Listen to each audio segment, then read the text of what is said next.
The impeachment of President Johnson. Andrew Johnson had a similar background to Lincoln. He grew up in poverty, he was self educated.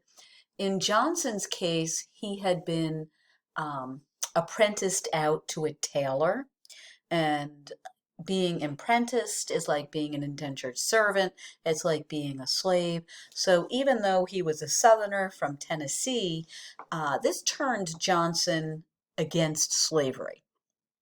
So he's a Democratic senator from Tennessee. He's pro war, pro union, anti slavery, and Lincoln picked him to be vice president in his second term. He did not believe in any kind of voting rights or equality for African Americans, as we saw in our quote from the Reconstruction plans. And Johnson vetoed pretty much any Republican Reconstruction legislation that came up. The Reconstruction Act, the Civil Rights Act, the Freedmen's Bureau Bill. He opposed the 14th Amendment. He was on such a tear of vetoing legislation left and right. Here's a comic song that was composed back then called the Veto Gallop.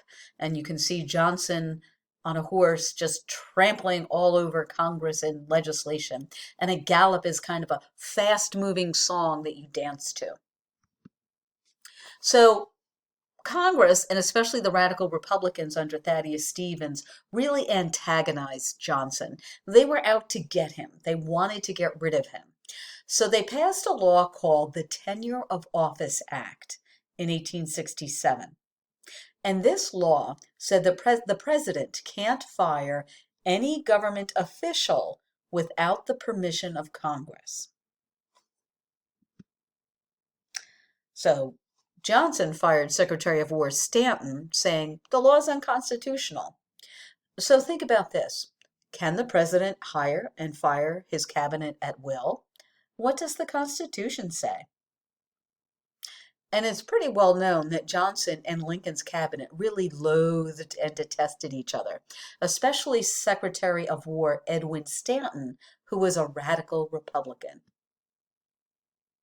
So the House of Representatives said the president broke the law and they impeached him. Very important. This is quiz-worthy. Only the House of Representatives can impeach a president. Remember, impeachment is for treason, bribery, and other high crimes and misdemeanors. So things like real crimes, abuses of power, or using your power for personal gain. So think about whether Johnson did that. Also important, the Senate runs an impeachment trial and they vote. The vote must be 2/3 to find someone guilty and remove them from office. Johnson won by one vote. So many in Congress said that while they disagreed with the president, he hadn't actually violated the Constitution or committed high crimes and misdemeanors.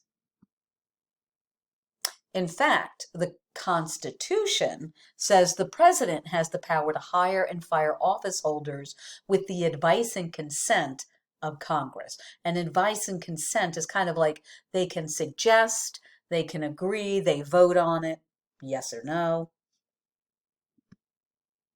The Tenure of Office Act was later repealed, and the Supreme Court ruled that it was unconstitutional.